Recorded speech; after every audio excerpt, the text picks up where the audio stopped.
And welcome everybody to episode 28 of the HOU.SEC.CAST, the HOU.SEC.CON podcast. As usual, Sam Van Ryder and myself are here. How you doing, Sam? Hunky dory. How about you? I'm good. I'm good. As if you're watching this, you can see that I am not in my usual spot. I am in a hotel in Dallas recording this. We did have a little bit of, when you get to the episode, when you start listening or start watching it, you'll notice a little bit of glitchiness because of it with our guests, just because all the It bandwidth and is stuff, not we're the on a different, Matrix. it is not the Matrix, different platform. But regardless of that, it wasn't bad. We had great content with Dr. Marian Zaki. Very excited to have her. She's an assistant professor of computer science and cybersecurity over at the Houston Christian University. So she's one of our hometowners. We love having her here. Love having a discussion about post quantum computing. So heavy subject, heavy ramifications. We got a little bit depressed in the end, and then we ended with a high note. So, Which is a good thing. So which is yeah, a good thing. So this industry can be depressing sometimes, but it was great content. So go listen in. I'm excited about this one. me too. Let's get started. Sam Van Ryder, how you doing, sir? I'm doing hunky dory. How about you? Well, I'm good. I'm traveling. Is if anybody's watching this on video, you can see my background does not look like your background. It looks like your My everyday Marriott is what it looks like. this is a Marriott hotel. Very good guess. Yeah, I'm a Marriott guy now. I'm not a Hilton guy as much as I used to be. So here I am. Well, Sam knows this. I say this every time. We do have a special guest because all of our guests are special. But Dr. Marian Zaki is here. I'm very, very happy to have Marian on here. Marian is the assistant professor of computer science and cybersecurity at Houston Christian University. So she's right here in our hometown, our HOU.SEC.CON hometown. She spoke at HOU.SEC.CON this year on post-quantum cryptography. How you doing, Marian? I'm good. How about you guys? Thank you, Sam. Good. Thank you, Michael, for inviting me. I'm a big fan of Always. HOU.SEC.CON and all what you guys are doing in Houston. So you're the cyber heroes of Houston. That's what I call you. The Oh, I don't twins. know about I all call that. you That's twins as that's well. nice. You twin up Twins, everything. yeah. Twins Yeah. we look exactly alike. Absolutely. Happens all the time. We get confused, right? So Yeah. Yeah. I like my haircut better, but we'll move on from that. So, no, seriously, thank you for being on here. Really appreciate it. Before we get into all things about you and about your talk, we are going to talk about HOU.SEC.CON like we normally do on the HOU.SEC.CAST. So, first things first, HOU.SEC.CON user group. Next one is on November 21st. So if you didn't get to go to the one in October, remember that we have moved to the new location, which is at the Neutrality Data Center downtown Houston. We're going to have David Taxer on there. David is going to be talking about something really cool. I don't want to spoil it, but it has a little bit to do with whistleblowing stuff. And we've already talked about that a little bit before, but it should be really cool. David's a regular uh, attendee to the user group, and then he's going to be presenting. So I like that. We're going to have other people in the future also that are regular attendees. We're starting to get them to speak. So it's just, everyday folks who are practitioners and stuff in the industry really like that. So that's on fantastic. November. Yep, it is. That's on November 21st. Um, what's the other news on one of our Well, other events? yeah, we got our next big event is HOU.SEC.CON in April. That's April 17th at the Norris Conference Center in Houston. And looking forward to bringing the cyber practitioners and the our engineers out in the field together to have a conversation around getting better at resilience and cyber in operational environments. So exciting, working on preparing the call for presenters and all that other good stuff coming up very soon. Yep. And at the day of we're recording this, I'm up here in Dallas. I was talking to a couple of OT folks about it today, and they're talking about coming down. So we're getting people from all over the place coming down again. So I'm happy about that. Then we got HOU.SEC.CON coming up on April 22nd. That's going to be at our old stomping grounds, HOU.SEC.CON stomping grounds at Marriott Marquis downtown. So right close to the George R. Brown. Excited about being there again. As usual, all the websites on both of those will be updated soon. Tickets will be on sale. All those things coming out. And then one more announcement, Sam. Yeah. Well, HOU.SEC.CON, got to put it on your calendar. Don't forget, spread the word. We're going to be growing and have more availability for tickets and things. So that's going to be on September 30th and October 1st. And that will be again at the George R. Brown Convention Center downtown. We do have, by the way, for all of these, we have prospectuses up for if you're a sponsor and you'd like to get involved and meet the folks in the community and help support it. Those prospectuses can be found on our website. As well as, and those sell out, by the way. So get on those early because they will sell out, even though we are expanding the exhibitor space as well this year to accommodate more folks. And then we'll be doing it same thing. Like, we'll be releasing tickets soon. And then once that happens, we'll announce it. But be sure to get your tickets when we do. And we're looking forward to seeing a bigger and better show next year. We got a lot of great ideas. Absolutely. Targeting a lot more people this year, getting a lot more people in place. So get on it quick when those tickets come on sale. And like Sam said, the sponsorships, absolutely, we will sell. We've already got several people already signed up for sponsorships that we literally had the day after the conference this year. We had people signed up to sponsor. So make sure you get on that. Awesome sponsors. Those are the awesome sponsors. Those, the ones that sign early. Get in there quick. Make us not have to worry about things. And the raffle this year were awesome. The gifts, the raffle. Was that? The gifts. Yeah. Oh, yeah. Mm-hmm. They turn up with good swag, that's for sure, and good stuff. Yeah, the giveaways were good. And poor Annie Jamshed wasn't there when her name got called. We still give her grief for that. She just walked out. She came back. That was too funny. All right. Well, so we're done with HOU.SEC.CON segment. Now we got a news segment. And Marian, this actually has a lot to do with your talk because you put this news, you gave us this news article to talk about. So what I thought we might do instead of doing the news segment right then, we might let you talk about what kind of got you into the industry. Then once we kind of get done with that, we'll jump over to the news segment and let that flow right into what your talk was about. Does that sound okay to you? Mm-hmm. Cool. Yeah. So if you would, we do this with all our guests.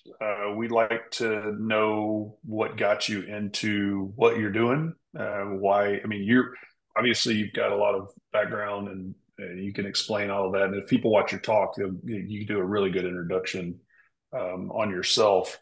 But kind of what got you into that, and then what got you into teaching as well as educating. I finished my bachelor degree in computer science, and I came to be top of my class. So my college offered me free masters, and they said, "Hey, come back, get a free master's. In the meanwhile, you can also teach." And I was at that time applying to jobs, and I'm like, yeah, I'm gonna go ahead and start working in the industry and all of that. And then I'm, okay, let me try that. Well, master's is not a bad idea. 1.5 or 2 years, I'll get it done. So I started doing that. And the first day I walked into a lab and I was teaching a computer science lab, like running the whole lab. I fell in love with it. Like, it was so energizing. And then I remembered that a lot of my friends used to tell me, you break down the information so easily for us, when we were having like study groups, and they would call me on the phone before the night of the exam to explain object-oriented concepts and like stuff. And they told me, oh, you should be a teacher. I'm like, nah. But I fell in love with it. I fell in love with the energy of just being around students and empowering them. Along the way, I started my master's not knowing that this will be a career for me. During my master's, this was a turning point in my career. I was advised by the two of the Egyptian, that's back in Egypt, in my home country, security consultants for the Egyptian armed forces. Both were PhD holders from the United States, toured the world, basically Europe and US, been to every single crypto development company, whether it's private sector or military affiliated organization. And they kind of like started mentoring me with crypto. I took network security, but not much crypto. So for almost 8 to 9 months, they were doing nothing but teaching me crypto. Every textbook you can think of, Bruce Schneier, bunch of Shannon's, Claude's books and all of that, I read them all. They actually had me implement some of the algorithms by hand to test my coding skills and all of that. And then they came to me and they said, okay, now you're going to design your own crypto. I'm like, wait, what? You don't just do that. And they said, well, we need you to do that. We're going to replace a crypto algorithm. It was a stream cipher. Stream ciphers are more math oriented, randomness, property, statistical stuff. So they're systematic in the way you design them, not unlike like block ciphers, which is magic, black box. But so studying that allowed me to actually replace an algorithm that was used back then for CDMA encryption that was cryptanalyzed by Bruce Schneier. And for a while, they disabled those algorithms from all communications because they didn't have a replacement. So I designed a whole one, implemented it in software, tested it, and then did the hardware implementation on ASIC and FPGA chips. Then it was patented and used by the armed forces back then. Later on, it was deprecated and they started using AES in stream cipher mode, like everybody's doing now. But that experience was amazing. I fell in love with crypto. I fell in love with designing crypto. I fell in love. The process was so hard. It was so long. It wasn't easy. But I fell in love with that. And then along that, I was teaching.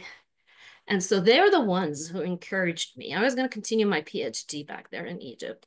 And they said, no, go to the US and start your PhD there, not any other place. I told them, well, we have this program. I can go to Germany and do it in 3 years. And they said, no, the US. So they're the ones who encouraged me. And so I applied, started applying to university. I actually applied to one and got accepted straight ahead. That was the University of Pittsburgh in Pennsylvania. So I moved to the States to get my PhD. Security was my track. I went to my advisor, the PhD, the one I chose, the professor who was doing security research. And I told him, I've been designing crypto. I want to do that again. And he says, we don't do that. Nobody does that in the industry. We just use whatever's out there. Why do you design something? You know, I'm like, well, I thought that's a thing. And he's like, no, okay. So I started working with him on utilizing crypto to just implement security protocols for different distributed systems. And so I've been on both spectrums of either utilizing crypto in different systems to achieve different things, whether it's authentication, end-to-end encryption, homomorphic encryption, and all of that, and on the development end. So that's just my passion. And then during my PhD, I was also teaching at the university as a grad student, moved to Houston for family reasons, starting as an adjunct at U of H and taught there. And while I was there, it was UHD, the downtown campus. It was a newish program. And they had it was new, so they had some of the prerequisites not set correctly in their computer science curriculum. I talked to the chairman. He told me, okay, let's fix this. I'm like, I'm just an adjunct. He's like, it's okay. Come to the faculty meeting. We'll get you to talk to faculty and fix some of this stuff. And so that part also excited me, being able to develop curriculum and degree plans and set a pathway for a computer science. So when I got hired at HCU, the first thing I asked the dean, who was the founder of the engineering school, because I saw some few issues. The program started in 2018. I was hired in 2019, so it was new as well. And I saw some, things that needs to be improved on in the degree plan. And I asked him, will you let me do that? And he said, of course. I'm like, okay, I'm on. And it's just so energizing and so refreshing to be around students. And I feel like I'm making an impact in their careers. just empowering them with knowledge, transferring knowledge, mentoring them, not just the technical skills, the soft skills, presentation skills. We go into details of like, let's look at your resumes, let's do mock interviews, let's do elevator pitches, let's prepare you for the real world. And it's so fun. Yeah. So we've had the opportunity to visit your campus, and I know I've been able to speak to your class around the OT space, right? And it's just so cool to see, first of all, to have a cyber physical program here in Houston that we've needed for a long time. I mean, there's been some, but nothing as focused as what you're doing, which is really cool for me personally. But just very, I mean, sharp kids. We've met them. They've been to our conference. They've been to our office. They've been to the Dragos office, right? You know, we've just really cool. So it's for me, what I'm getting at is it really seems very clear to me that you guys have a really cool student culture there of what you're doing, and that's really awesome to see. Yeah, thank you. You've been very supportive. Michael and Sam, you both came and visited. Sam came and revisited. After very recently this summer, actually, our OT security lab has been established with a lot of equipment. There you have the PLC controls, all of it hooked up together to our main servers, so students can actually create OT traffic and then monitor the traffic in the SOC. So it's getting bigger and better, and it's getting more exciting on campus. So definitely feel free to come and revisit. Yeah. Well, and not only the actual cyber part that you're doing, but when I see what you do on social media and on LinkedIn, and you post things about your students, you know, this is a past student, and they have this success and those kind of things. That stuff means a lot to them as well, because they obviously see you as more than just a teacher. They see you as a mentor, and it's readily apparent in how you interact with them and how you see them as well. And you're a treasure to have in Houston. I'm 100% serious about that. To have you here, I'm glad you came here and are doing what you're doing. And to Sam's point, your program that has been built there is different in a lot of ways, and I just love getting more young people into the industry and being mentored and taught by you and your team over there, and the group over there is fantastic. So thank you for being here. Oh, thank you for the kind words and for cheering on us. Yeah. Oh, absolutely. We love the program. We absolutely do. I still remember that rainy day, the first time I came out there, and Sam was like, we got to go out and talk to him. And I was just blown away by going to the campus and seeing all of what y'all were doing and talking to y'all. So, all right. Well, we're going to take a short break. On the other side of this break, we're going to go into the news segment, into the article, and then we'll talk to you about your talk at HOU.SEC.CON. So everybody enjoy this break. We'll see you in just a second.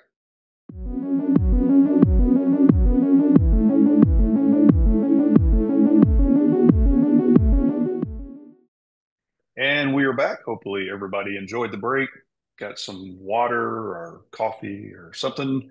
And we are back to talking about news first. So Marian, you gave us a article that you wanted to discuss, which makes sense given what you just told us about what you like to do, which is crypto, and given what your talk was about. But this is high awareness of quantum risks, but lack of preparation remains a concern, finds interest. And this was specifically over some work they were doing over in New Zealand, I think, but I think this applies obviously worldwide. So why don't you tell us what the article was about and why you thought about it?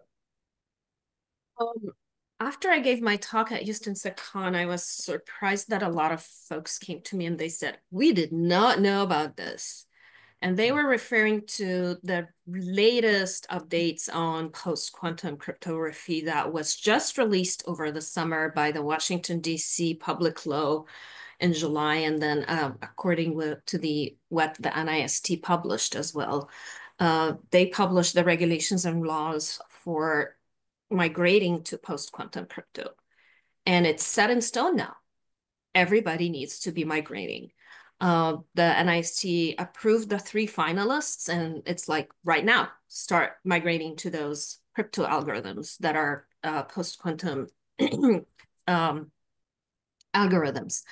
And so I found that this article aligns exactly with the impression. There were, of course, some people who knew about all of this and they were up to date with all of this, but the article says that, you know, everybody's getting to be aware about it, but they have no clue what to do with that. And what does that mean and what the implications are in terms of businesses and operations. And part of my talk was talking about the preparedness to this, what should be done and how to get started on that. And one of the things I mentioned, it's not going to be an easy transition. It will take years. From history, we've seen that when a crypto algorithm is being cryptanalyzed or it's brute force, there's a gap in time, this gap where all your systems are just exposed. And it took years for NIST to approve something else and then for the transition to happen. We've learned from that. And now the NIST is ahead of the game, saying in 2030 or 2033, the quantum machines are going to break every public-private crypto system that we're aware of. So now start the transition so you don't get into that window of time where everything for you is just exposed and the transition by then will be too late.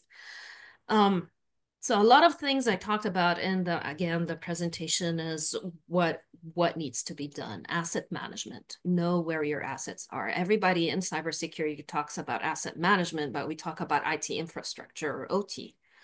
Nobody talks about software assets and even go digging deeper down in the software. What is your crypto assets? Where does your crypto live? Is it in the hardware? Is it in the software? Which layer in the software? And which protocols are you using? Where are your keys? Where are the keys living? How frequently are you doing keys rotation? What protocols are you using on daily basis that are doing key exchange and doing crypto under the hood because you don't know about it. You're just using it. Third party, supply chain, all of that. These are your assets. Nobody has an inventory of any of this, I doubt.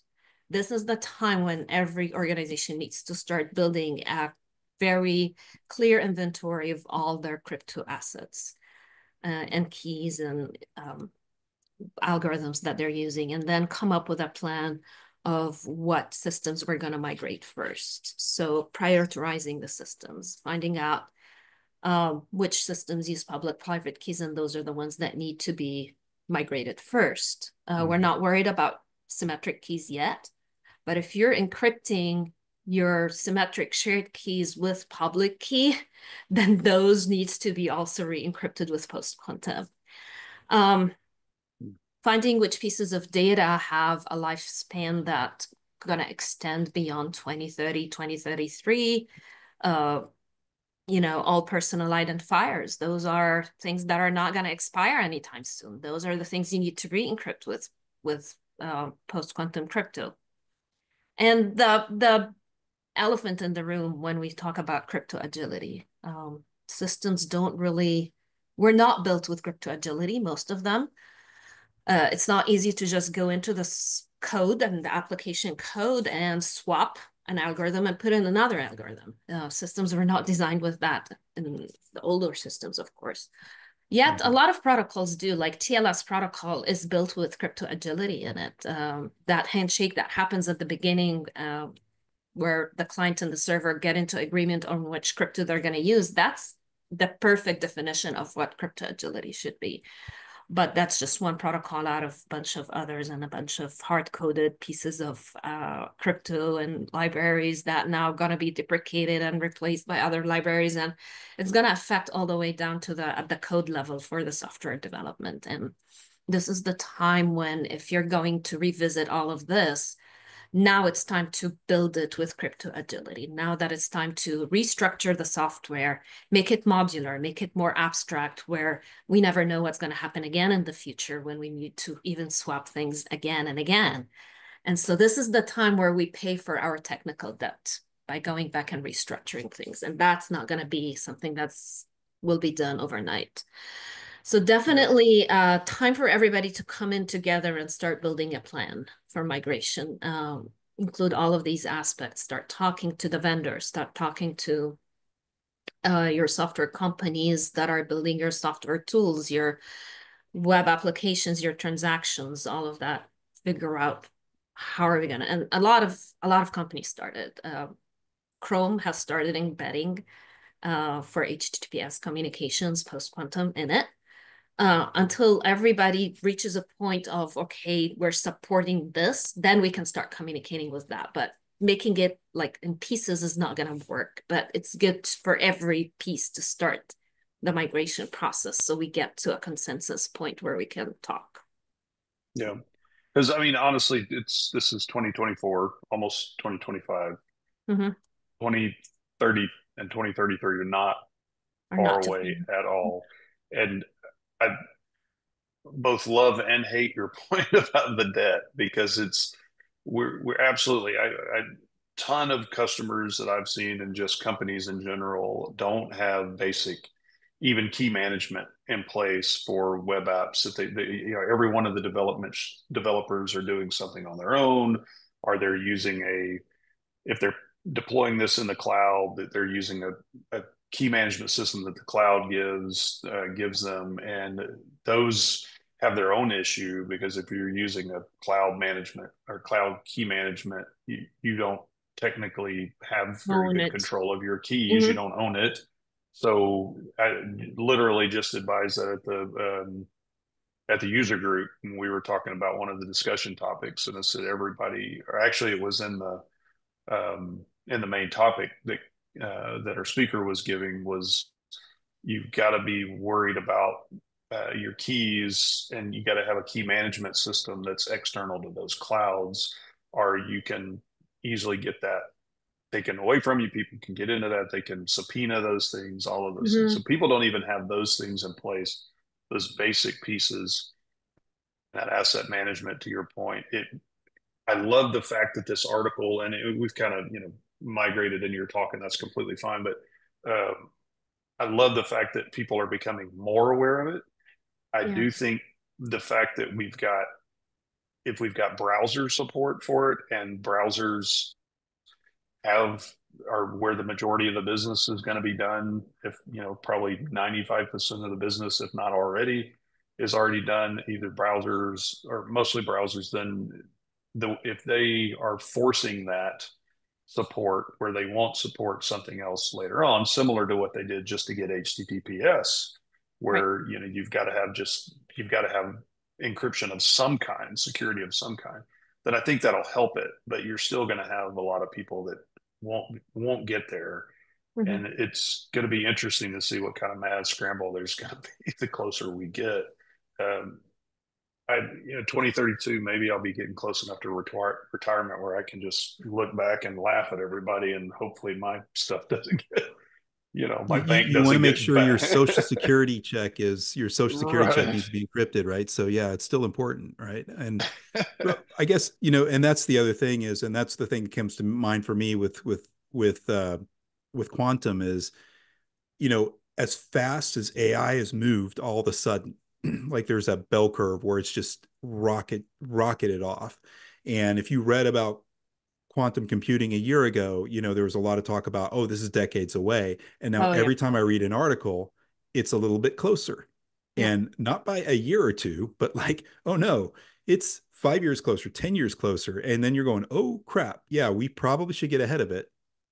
Which is great to hear. Like to your point, it's great to hear that, Mm. these organizations are structuring it and looking at it now, and that we should get ahead of it. So it's a really good message. Yeah. It is going to be interesting times, combined quantum with AI, and we're living in a whole different digital era right there.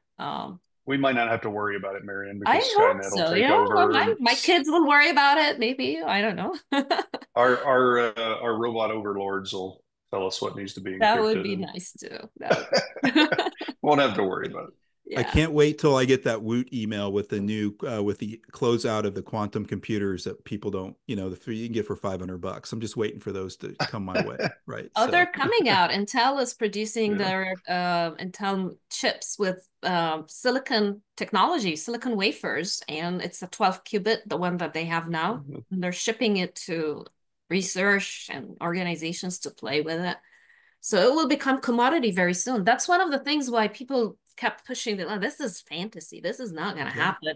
Those big Mm. chandeliers that are hanging, in organizations and absolute zero temperatures, like who's going to own one of those at any point? Now it's becoming commercialized. Now it's becoming mass produced using silicon technology. So that's And Stuff and the is power moving. of yeah, that's and the mind power of blowing. those yeah, the power of not just cracking crypto, but all the other things that Of a course. bad person, if they can get a hold of that as they become commercialized, it's just, same message as AI. You Yeah. got to keep ahead of it. You got to keep on top of it. And you better be Right. running and sprinting before you can crawl at this point.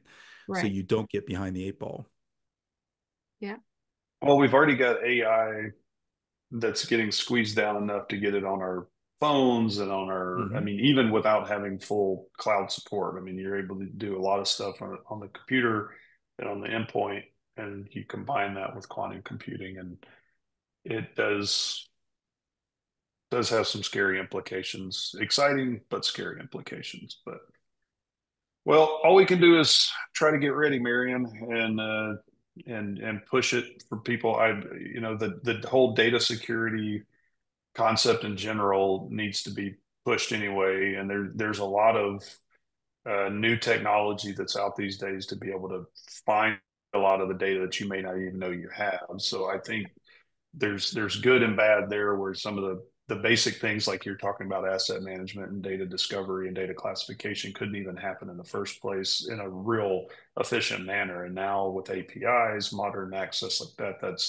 Yeah. that's helping that. So I'm hoping that I try to look at that as encouraging, because I'm seeing more and more and more people just look at basic data security as extremely important and are starting to advance that. And then once they find that, they go ahead and encrypt it. As long as they know where that stuff is and can keep track of it from this point on, then they can hopefully more easily switch out that encryption when for the stronger encryption post quantum when that time comes. So Automation is a key here. yeah. So So, Marian, that's, where do you see the opportunities? Is it more in the cryptography segment, or is it more in the quantum? Where do you think's the stronger play? oh, the strengths is in those who will be holding the actual big super quantum machines. And that's the scary part of it, is a lot of this will be outsourced. Uh, Yeah. Even if we have the commercial, even if we have the commodity chips, we're not going to get any closer to what the actual machines can do.